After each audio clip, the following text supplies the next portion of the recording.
The global distribution of earthquakes. When we talk about earthquakes, why they happen, where they happen, and how they shape our world, we are really talking about something far bigger than a shaking ground. We are talking about a living, breathing planet. Earthquakes are clues, tiny windows into the deep engine of the earth, an engine powered by the movement of enormous slabs of rock called tectonic plates. The pattern of where earthquakes occur across the globe is anything but random. Instead, it forms a kind of planetary fingerprint, a map of Earth's most dynamic zones. So, let's take a long, clear journey around this planet of ours, exploring why earthquakes strike where they do. And as we go, think of this as a story, one told over millions of years, written in shifting continents, rising mountains, and the trembling of the ground beneath our feet. Why earthquakes happen. A quick grounding. Before we discuss the global pattern, we need to understand the engine behind earthquakes. The Earth's crust is not one solid shell. It's broken into rigid pieces, tectonic plates, that float atop a plastic, slowly flowing layer of the mantle. These plates constantly move, though very slowly, usually a few centimeters per year, about the rate fingernails grow. Where these plates meet, along plate boundaries, they interact in three essential ways. Convergent boundaries. Plates collide. One may slide beneath the other in a process called subduction, or they may buckle upward to form mountains. Divergent boundaries. Plates pull apart. New crust forms as magma rises to fill the gap. Transform boundaries. Plates slide horizontally past one another, locking and grinding until the built-up stress abruptly releases.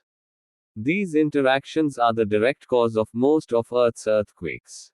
So when we talk about global distribution, we are essentially mapping out the edges of these plates. But earthquakes also happen inside plates, away from boundaries, though less commonly. These intraplate earthquakes often puzzle scientists. They may arise from old fault zones reawakened by stress, or from far away plate boundary forces transmitted across plates. Now, with that foundation beneath us, let's begin circling the Earth and examining the great belts of seismic activity. The world's earthquake belts. A. The Pacific Ring of Fire, Earth's most intense earthquake zone. If you look at a global earthquake map, one region leaps out immediately, a vast horseshoe-shaped zone ringing the Pacific Ocean. This is the Pacific Ring of Fire, the most seismically and volcanically active region on Earth. Roughly 75% of the world's earthquakes, and nearly all of the strongest ones, occur in this ring. Why is this region so active? Because the Pacific Plate, the giant oceanic plate occupying most of the Pacific Ocean, is surrounded by many other plates. And along most of its edges, the Pacific Plate is being subducted, pushed under neighboring plates. Let's walk through some segments. Western edge of South America. The Nazca Plate dives beneath the South American Plate, creating the Andes Mountains and causing some of the most powerful earthquakes in recorded history.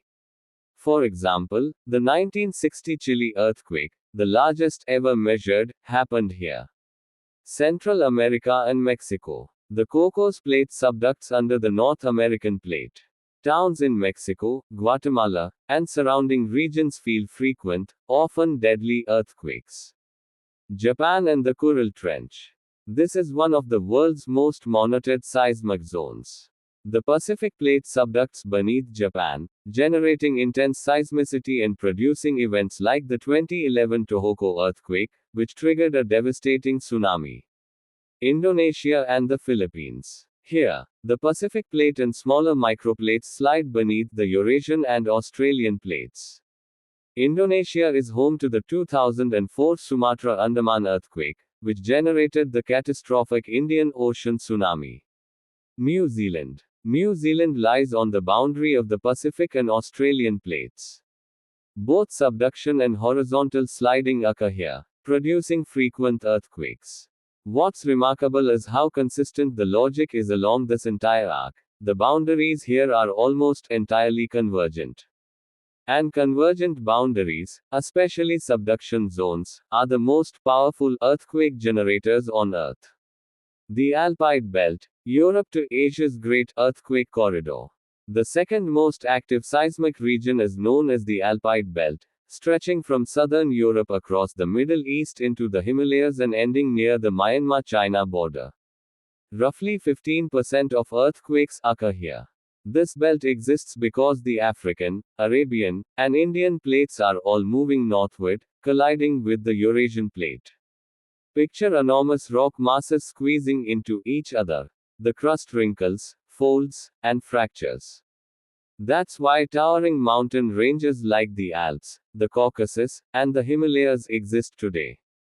Let's look at some key regions along the Alpide belt. The Mediterranean and southern Europe. Italy, Greece, and Turkey sit on a complex web of microplates squeezed by Africa's northward push. Earthquakes here can be very destructive because they strike near densely populated historic cities. The Middle East. Iran and Turkey are especially active seismic zones. The collision between the Arabian and Eurasian plates has created a series of major fault systems. The North Anatolian Fault in Turkey is famous for producing repeated destructive earthquakes. The Himalayas. The Indian plate is still pushing into Eurasia, lifting the Himalayas higher each year. The energy generated by this collision results in devastating earthquakes across Nepal, northern India, Pakistan, and Bhutan. This belt illustrates another important truth: earthquakes are not limited to ocean margins.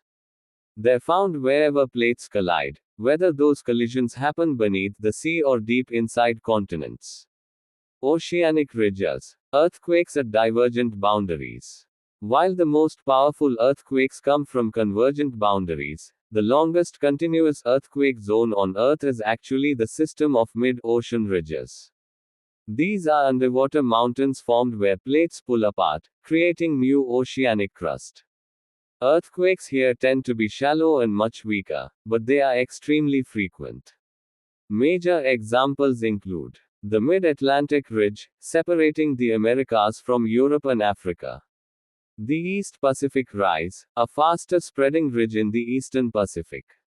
The Indian Ocean Ridge System.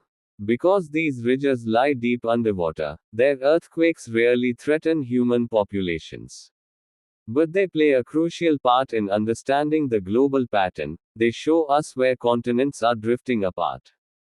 Transform faults. Earthquakes where plates slide past each other. Another key set of earthquake zones lies along transform boundaries. The most famous is the San Andreas Fault in California, where the Pacific plate slides northwest relative to the North American plate. Transform boundaries produce mostly moderate to strong earthquakes, and they can be especially hazardous because they often lie beneath populated regions. Examples include San Andreas Fault, USA. North Anatolian Fault, Turkey. Alpine Fault, New Zealand. Dead Sea Transform, Middle East. These faults' grinding motion makes them efficient earthquake producers. Intraplate earthquakes, shaking far from plate boundaries. While most earthquakes occur along plate boundaries, a small but significant number occur in the middle of plates. These are known as intraplate earthquakes, and they often surprise people because they strike in areas thought to be geologically quiet. Why do these occur? There are a few reasons. 1. Ancient faults reactivating. The continents are old. They contain scars, fault lines, from plate movements that happened hundreds of millions of years ago. While these faults are no longer part of active boundaries, they can still slip under new stresses. 2. Stress transmitted across plates. Tectonic forces don't stop at boundaries. They spread throughout plates. Large earthquakes at the edges can send stress waves deep into the interior. 3. Local geological weaknesses. Certain areas simply have weaker crust, making them more susceptible to fracturing. Some well-known intraplate earthquake regions include New Madrid Seismic Zone, Central United States, responsible for huge quakes in the early 1800s. Eastern Canada, especially around the Charlevoix region. Australia, which lies entirely within the Indo-Australian plate but still experiences significant quakes. Western Europe, where small but notable quakes occur in regions far from plate boundaries. Intraplate earthquakes tend to be less frequent but can be dangerous because buildings in these regions are often not designed for seismic activity. 4. The deep earth perspective, earthquake depth and distribution. Earthquakes don't all happen at the same depth. Their depth tells us something about the environments where stress builds up. Shallow focus earthquakes. Depth 0 to 70 kilometers. Location common at all boundary types. These are the most destructive because they occur close to the surface. Intermediate focus earthquakes. Depth 70 to 300 kilometers. Location subduction zones only. These occur as a subducting plate sinks into the mantle and still fractures. Deep focus earthquakes. Depth 300 to 700 kilometers. Location only in subduction zones. These are among the most mysterious earthquakes because rocks shouldn't usually break at such extreme pressures and temperatures. When you look at earthquake depth patterns on a global map, deep focus quakes neatly outline subducting slabs. This provides one of the clearest pieces of evidence for plate tectonics. Earthquake hotspots and hazard zones. Now let's zoom in on some specific hot regions around the world where seismic hazards are especially high. Japan, one of the world's best known earthquake regions. Here, multiple plates converge and grind together. Japan's seismic monitoring network is one of the most advanced on Earth. The US, West Coast. California gets the fame for earthquakes, but Alaska experiences more frequent and stronger quakes, many from subduction at the Aleutian Trench. Indonesia. Situated on a collision of multiple microplates, Indonesia has frequent massive earthquakes and tsunamis. Chile and Peru. The entire western edge of South America is a classic subduction zone, producing some of the largest earthquakes in human history. The Himalayas. Still rising, still shaking. The collision between India and Eurasia continues to produce destructive quakes. These hotspots show populations living close to Earth's most active boundaries. Human vulnerability and natural forces overlap heavily here. What the global distribution tells us about Earth's history. The pattern of earthquakes across the globe is not only a map of present-day activity, it's also a record of Earth's geological history. Here are several lessons the distribution teaches us. Lesson 1. Earth's crust is dynamic. The very existence of earthquake belts proves that the crust is constantly moving and changing. Lesson 2. Mountain ranges and ocean trenches are the scars of seismic forces. Where you see high mountains, like the Himalayas, you can expect earthquakes. Where you see deep trenches, like Japan's, earthquakes are almost guaranteed. Lesson 3. Earthquakes outline plate boundaries. If we had no idea where plates were, we could simply map where earthquakes occur. Plates would be outlined almost perfectly by the seismic activity. Lesson 4. The interior of continents is more stable, but not silent. Intraplate zones teach us that earthquakes can occur anywhere, just with different causes. Lesson 5. The planet is evolving. The distribution of earthquakes today is the continuation of movements that began long before humans existed and will continue long after us. 7. Why understanding earthquake distribution matters.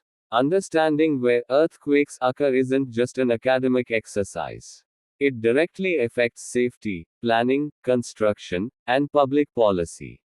Here's why it matters. 1. Saving lives. Knowing the zones most prone to earthquakes helps governments enforce stronger building codes. 2. Predicting risk, not individual quakes, but patterns. While we can't predict specific earthquakes, we can model hazard levels in regions likely to experience them. 3. Preparing coastal regions for tsunamis. Subduction zones are the primary trigger for major tsunamis. Understanding these zones allows for early warning systems. 4. Informing city infrastructure. Critical buildings like hospitals, schools, and power plants need to be designed to withstand strong shaking. 5. Guiding public awareness. Educating people about local seismic risks can significantly reduce casualties during major events. 8. A global pattern, a planet in motion. If you were to take every earthquake recorded in modern times and place it on a world map, you would see a pattern that resembles seams on a baseball. These seams trace out plate boundaries, the lines where Earth's rigid outer layer breaks and grinds. From the powerful subduction earthquakes of the Pacific Ring of Fire to the colossal continental collisions of the Alpine Belt, from the quiet but persistent rumblings of mid-ocean ridges to the surprising jolts of intraplate zones, earthquakes reveal a planet constantly in motion. And that motion is what shapes our mountains, opens our oceans, and reminds us that the Earth is not static. It is alive, shifting, evolving, and speaking, through the tremors we feel and the patterns they carve across the globe.